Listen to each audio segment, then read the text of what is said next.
You did what? My voice cracked as I stared at Carol across the kitchen table, my stomach twisting into knots. She didn't even flinch. Her manicured nails tapped rhythmically on the coffee mug she held, her expression calm, too calm. I used it for the wedding, she said, shrugging as though we were discussing pocket change. Luke needed help with the costs, and it's family money. You'll get over it.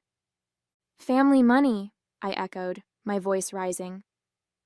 That was my money. I worked 2 years waiting tables to save for college, Carol. You said you'd invest it for me. And I did, she said, her tone sharper now. I invested it in something important. Your brother's wedding. Her son. Not my brother. Luke wasn't even pretending to care about the fallout. As far as he was concerned, his dream wedding, with its extravagant venue and flower arrangements that probably cost more than my tuition, was far more valuable than anything I could have planned for myself.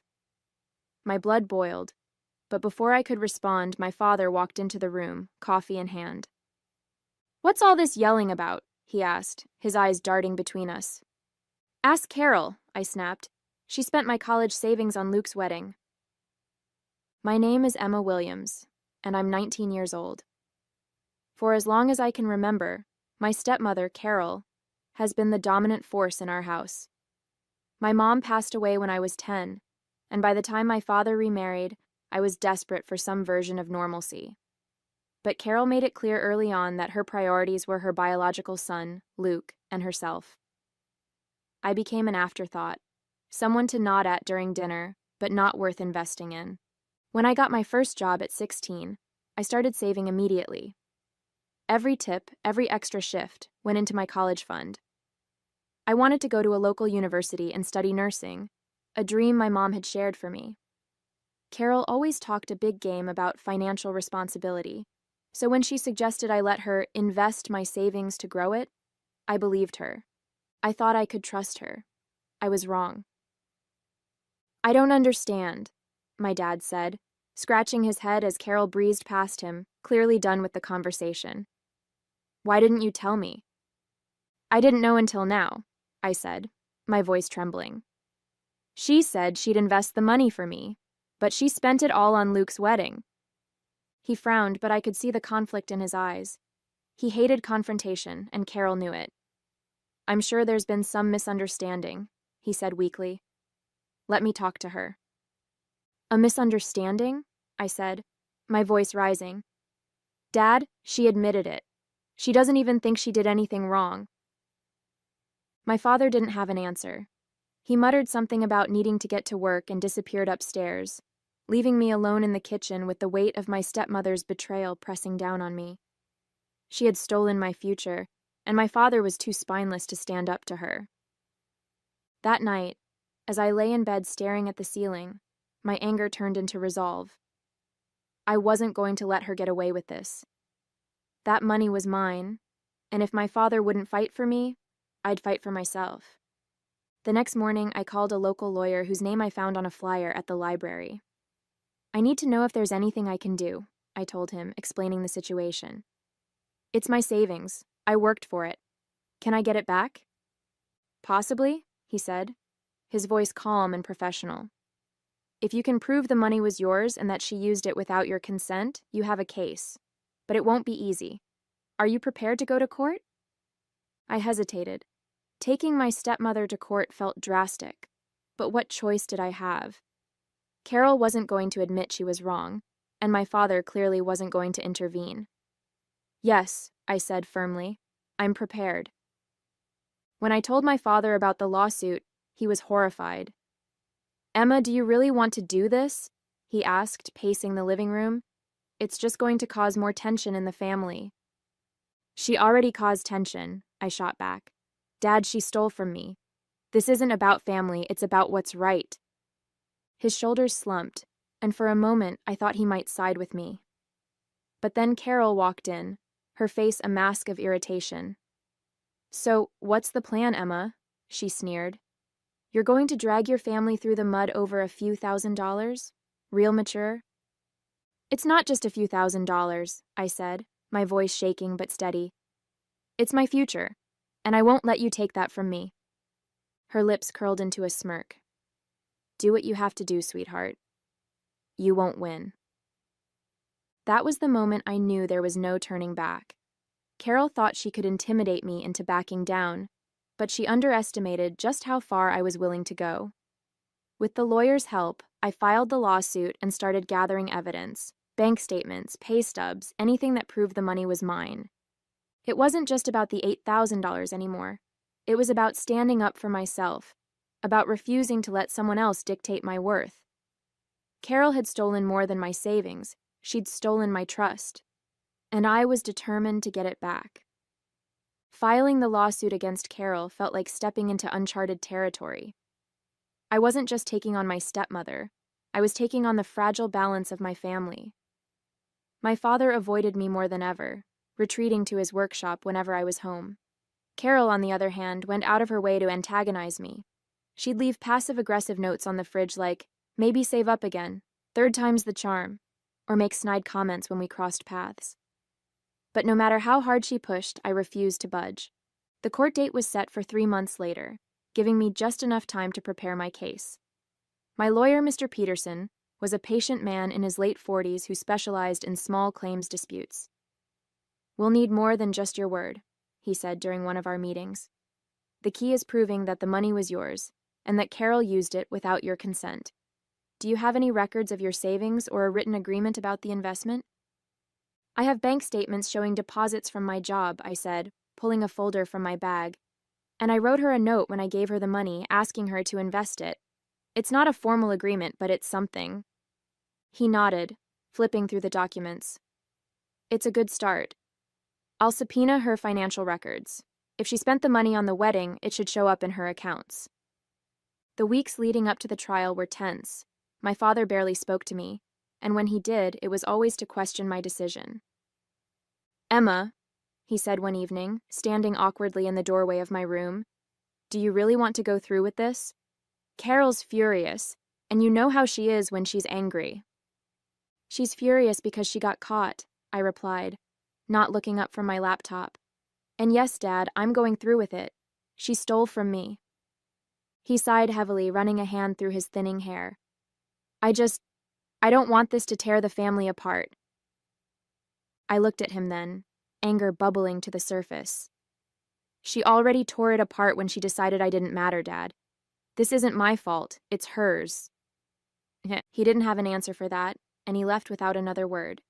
Despite the tension at home, I found solace in my friends. They rallied around me, helping me stay focused when doubt crept in. "You're doing the right thing," my best friend Lily said during one of our late-night coffee runs. "She had no right to take your money, and she deserves to face the consequences." "But what if I lose?" I asked, voicing the fear that had been gnawing at me since the beginning. "What if the court sides with her?" "You won't lose," Lily said firmly. "You've worked too hard for this, and even if it doesn't go your way, you're standing up for yourself. That's what matters." Her words gave me strength on the days when the weight of it all felt unbearable. The lawsuit wasn't just about the $8,000 anymore. It was about reclaiming my voice and proving that I wouldn't be silenced or overlooked. As the court date approached, my lawyer uncovered a surprising lead. Among the financial records he subpoenaed, there were inconsistencies in Carol's spending. Large withdrawals had been made from a joint account she shared with my father, but the money hadn't just gone to Luke's wedding. It appeared Carol had been funneling money into a personal account for years, using it for luxury items and trips my father knew nothing about. "This changes things," Mr. Peterson said during our final meeting before the trial. "This isn't just about your savings anymore. If we present this evidence, it could expose a pattern of financial mismanagement." The revelation left me reeling. I'd always known Carol was self-serving, but this was on another level. I debated whether to include the new evidence in the trial. On one hand, it strengthened my case. On the other, it would likely devastate my father.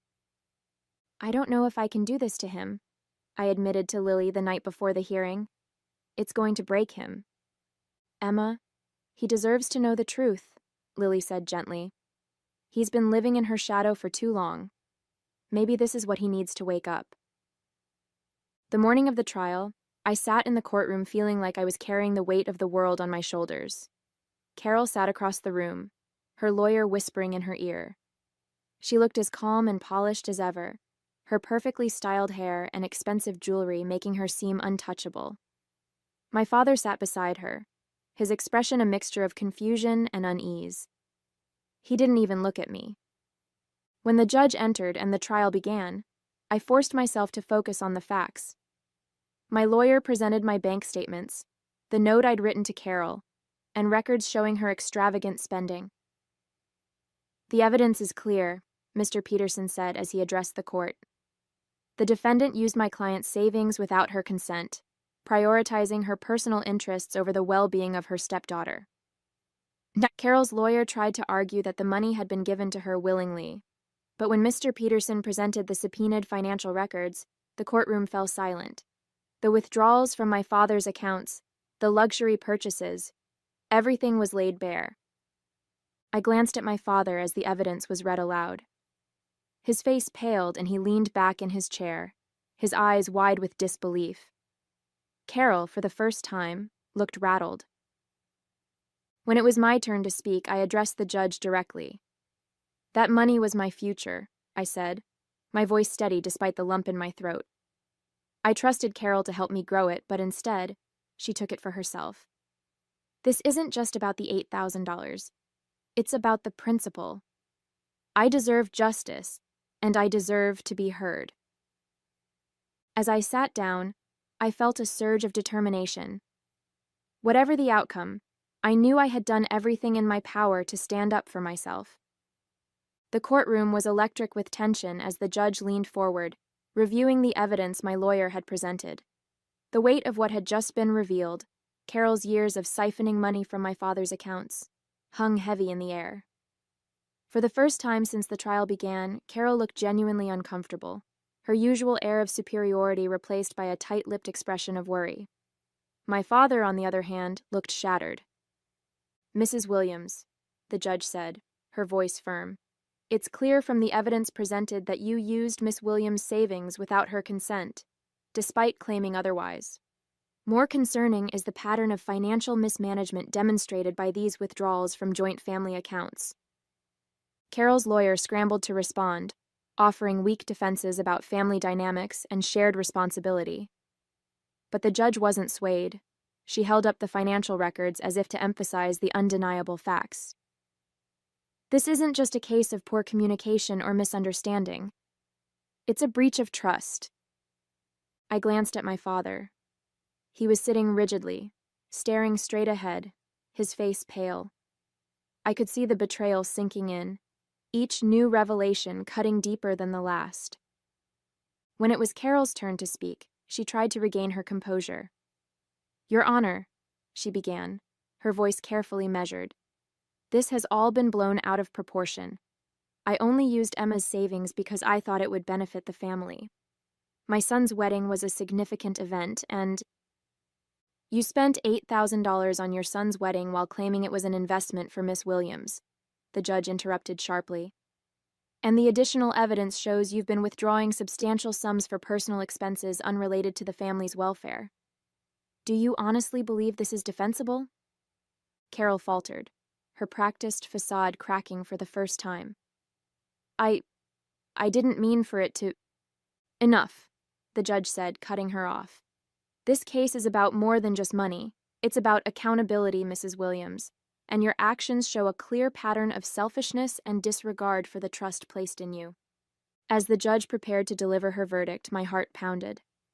I hadn't dared to hope for this level of validation, but now it felt within reach. When she finally spoke, her words were like a weight lifting off my chest.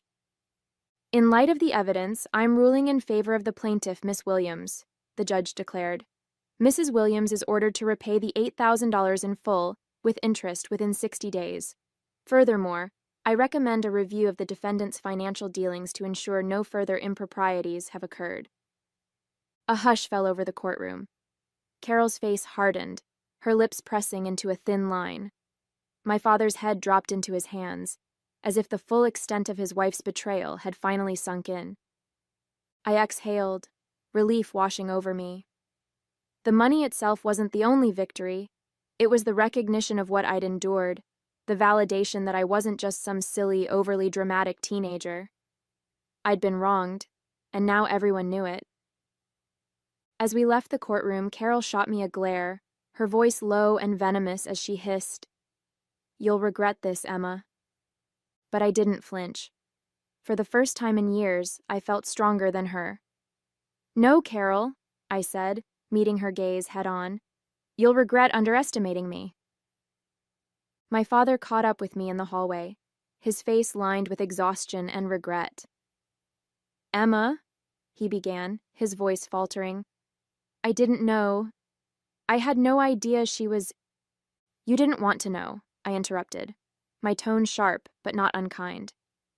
"You looked the other way because it was easier than confronting her. But this is what happens when you ignore the truth." He nodded slowly, his shoulders slumping. "You're right. I failed you. And I'm sorry." It wasn't the heartfelt apology I'd always dreamed of, but it was a start. For the first time, I saw my father not as the passive figure who had let me down, but as a man grappling with the consequences of his choices. It didn't excuse what had happened, but it gave me a sense of closure I hadn't expected. As I walked out of the courthouse, the sun was shining, the weight of the trial finally behind me. The battle had been long and painful, but I'd stood up for myself and won. Carol's actions were exposed for what they were, and my father's blind loyalty to her had been shaken. I glanced at my phone, where a text from Lily lit up the screen. "You did it? Drinks on me tonight?" Smiling, I typed back, "Absolutely." The fight wasn't just about the money, it was about reclaiming my agency, proving to myself that I had the strength to demand what I deserved. And now, with the verdict in my favor, I could finally move forward. The days after the trial felt surreal. The $8,000 was officially mine again, though Carol's begrudging compliance with the court order made it clear this wasn't over for her. She returned home in icy silence, avoiding both my father and me at every opportunity. It was strange to see her so subdued, her usual dominance replaced by a simmering resentment. But for once, she wasn't calling the shots, and that was enough for me. My father, on the other hand, seemed lost. I caught him in the living room one evening, staring blankly at a pile of Carol's financial records that had come to light during the trial. "She lied to me," he said softly, almost to himself. "All these years, and I didn't see it." I sat down across from him, unsure what to say. "You trusted her," I said finally. "That's not a crime, Dad. But ignoring what she was doing, that hurt me." He looked up at me then, his eyes heavy with regret. "I should have stood up for you," he admitted. "I should have listened." For a moment I wanted to lash out, to tell him exactly how much his silence had cost me, but instead, I just nodded. "You still can," I said, "by making sure nothing like this happens again." Carol moved out a week later, taking her smirking sense of entitlement with her. She left a curt note on the kitchen counter. "I'll let you know where to send the rest of my things." My father didn't say much about her departure, but there was a new stillness in the house that I found comforting. For the first time in years, I didn't feel like I had to walk on eggshells in my own home. Luke, predictably, stayed silent. Whether he didn't know how to confront the truth of his mother's actions or simply didn't care, I never heard a word of apology from him. Part of me wanted closure, but another part realized I didn't need it. I'd fought my battle and won. That was enough. I threw myself into planning for college, finally able to see a path forward. The $8,000 wasn't just money, it was proof that I had taken control of my future. I started researching programs, comparing costs, and figuring out how to stretch every dollar. For the first time in months, I felt excited, hopeful. My father offered to help. "I can't make up for what happened," he said one evening as I worked through an application. "But I want to support you however I can." I hesitated, unsure if I could trust his offer after everything. But then I saw the sincerity in his face. He was trying, and that mattered. "Thank you, Dad," I said, surprising myself with how much I meant it. In the quiet moments, I thought about what the trial had taught me, not just about Carol or my father, but about myself. I'd always been the quiet one, the one who avoided conflict and tried to keep the peace. But standing up to Carol had shown me that I was stronger than I'd ever given myself credit for. I wasn't just the girl who worked nights as a waitress or the forgotten stepdaughter. I was someone who could demand what she deserved and fight for her future. And that future was just beginning. A few months later, I stood outside my dorm building, staring up at the red brick walls that would house my next chapter. It felt surreal to finally be here, ready to start college after everything I'd been through. My dad had insisted on helping me move in, and I let him, though he spent most of the time apologizing for carrying boxes the wrong way. For the first time in a long time, his nervous energy didn't irritate me. It felt genuine. "Are you sure you don't need anything else?" he asked for the 5th time, hovering by the door as I unpacked. "I'm good, Dad," I said with a smile. "Thanks for everything." He hesitated, then nodded. "I'm proud of you, Emma. You've worked so hard for this." Hearing those words made my chest tighten. They didn't erase the past, but they showed me that he was trying, and that meant something. As I settled into my new routine, I realized just how much had changed. College was everything I'd dreamed it would be, challenging, exciting, and full of possibility. Every class, every conversation with a professor or peer felt like a step toward the life I'd been fighting for. And every time I opened a textbook I'd bought with my own money, I felt a surge of pride. This was my accomplishment, and no one could take it away from me. Back home, things were quieter. Carol was gone for good, and my dad was slowly learning to navigate life without her. We weren't as close as I might have hoped, but we were rebuilding something. He called every Sunday to check in, and I appreciated his effort more than I ever thought I would. As for Carol and Luke, they faded into the background of my life, their importance shrinking with each passing day. I didn't need their validation, nor did I waste time waiting for an apology that would never come. I'd already gotten what I needed: my independence, my sense of self, and my future. One weekend, Lily came to visit, and we sat on a bench near campus, drinking overpriced coffee and laughing about the ridiculousness of dorm life. "You're killing it, Emma," she said, bumping my shoulder. "After everything that happened, you're still standing. And not just standing, you're thriving." Her words stuck with me. For so long, I'd been defined by what others thought of me: Carol's dismissiveness, my father's inaction, even Luke's indifference. But now, for the first time, I wasn't living in their shadow. I was carving my own path, and it felt incredible.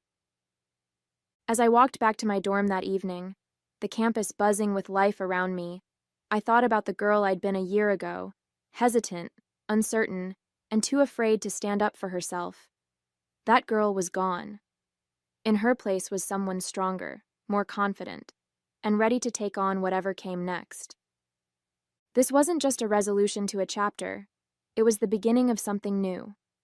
My life was mine, and I was finally ready to live it.